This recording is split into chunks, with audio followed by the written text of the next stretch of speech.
διάσημοι προηγούνται με 9-8 με την νίκη του Αγγελόπουλου. Οι επόμενες παίκτριες που θα κρίνουν πολλά είναι η Σάρα και η Ευρυδίκη. 3, 2, 1... Για να δούμε τι θα γίνει αν η Ευρυδίκη καταφέρει να κερδίσει το παιχνίδι. Τότε θα κάνει το 10 για τους διάσημους που θα φύγουν με την νίκη. Αν απ' την άλλη καταφέρει να κερδίσει η Σάρα, τότε θα έχουμε το 9-9 και το τελευταίο μάτς με ένα αγόρι και ένα κορίτσι από κάθε ομάδα. Η Ευρυδίκη για την ώρα είναι μπροστά, παίρνει το πρώτο δισκάκι, τρέχει προς το τελευταίο εμπόδιο πριν τον τερματισμό. Πολύ κοντά της είναι και η Σάρα. Στο πρώτο αγώνισμα μετά την ένωση των δύο ομάδων. Δύο ομάδες που καλούνται πλέον να συμβιώσουν φιλικά στις παραλίες, αλλά να ανταγωνίζονται καθημερινά στο στίβο μάχης. Τώρα βλέπουμε την Ευρυδίκη να έχει ξεκινήσει πρώτη το πάζελ, να πηγαίνει πολύ καλά και θα είναι αυτή που θα φύγει πρώτη προς τον τερματισμό. Η Σάρα είναι λίγο πίσω. Δύο κομμάτια έχει μπερδευτεί. Τώρα παίρνει το δικό της δισκάκι και η Ευρυδίκη έχει το προβάδισμα. Σκοράρει μάλιστα με την πρώτη, θέλει ακόμα ένα δισκάκι για να ανοίξει το μάτς. Δεν τα καταφέρνει.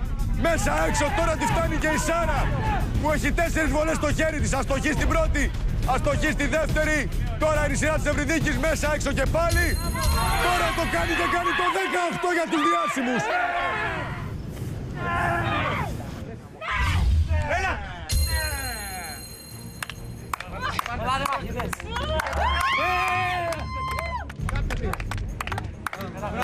Έλα, εδώ, 1, 2, 3, Ευρυδίκη! 1, 2, 3, survival!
Εντάξει, μην κάνουμε τις θλιμμένες χείρες. Εντάξει, παιδιά, δεν έγινε τίποτα.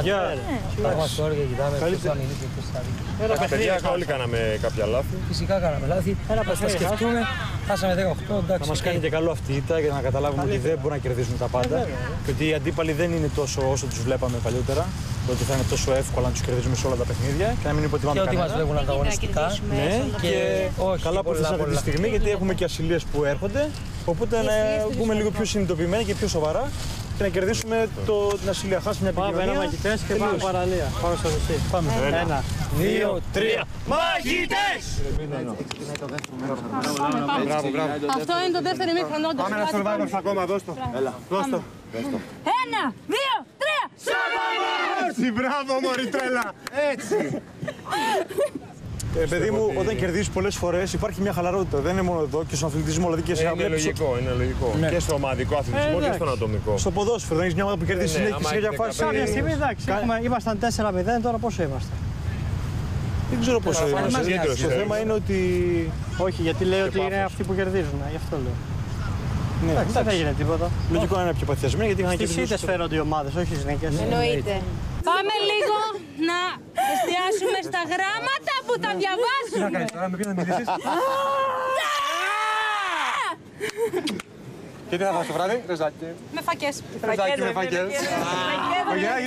Και φακές. Αξίζουμε! Όχι. Τα μαγούρια. Αξίζουμε! Και θα πεις και θα τραγούδι. Τότε θα μαγειρέψω. Αν είναι να τραγούδι, θα μαγειρέψω, παιδιά. Το χρειαζόμαστε. Παιδιά, το αξίζουμε. Άντε, καλή μας αρχή! Με 18 η ομάδα που κέρδισε σήμερα στο αγώνισμα και μαζί κέρδισε και το έπαθλο επικοινωνίας είναι η Διάσημη.